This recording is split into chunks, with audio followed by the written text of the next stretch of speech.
ఇక BRS working president KTR అయితే కాంగ్రెస్ ప్రభుత్వాన్ని అయితే మరోసారి దుయ్యబట్టిండ్రు. ఇక మోసకారి కాంగ్రెస్ ప్రభుత్వం మీద ప్రజల తిరుగుబాటు మొదలైందని ఆయన చెప్పుకొచ్చిండ్రు. గ్యారంటీల గారడిపై జనగర్జన షురువైందని, అసమర్థ ముఖ్యమంత్రి అసలు స్వరూపం బట్టబయలుదని చెప్పుకొచ్చిండ్రు. ఇక కాలయాపనతోని కాలం సాగదని, అటెన్షన్ డైవర్షన్ ఏ మాత్రం చెల్లదని చెప్పుకొచ్చిండ్రు. రేషన్ కార్డులకు సంబంధించి ఈ మేరకు ఆయన ఎక్స్ వేదికగా స్పందించిండ్రు. ఈ దరఖాస్తుల దందా నడవదు, ఈ ఆగ్రహ జ్వాల ఇక ఆగదు, నమ్మించి చేసిన నయవంచనకు 4 కోట్ల సమాజం ఊరుకోదు. ఆదిలాబాద్ నుంచి అలంపూర్ వరకు గ్రామ సభలు అట్టుడికాయి.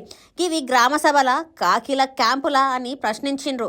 కాంగ్రెస్ నేతల బెదిరింపులతో గ్రామ సభలు నిర్వహించారని కేటీఆర్ మండిపడ్డారు. పోలీస్ పహారాలో గ్రామాలను నింపేసి గ్రామ సభలు నిర్వహించారని దుయ్యబట్టిండ్రు. మీరు చెప్పిన ప్రజాపాలన ఇదా, మీరు చెప్పిన ఇందిరమ్మ పాలన ఇదా అని ప్రశ్నించిండ్రు.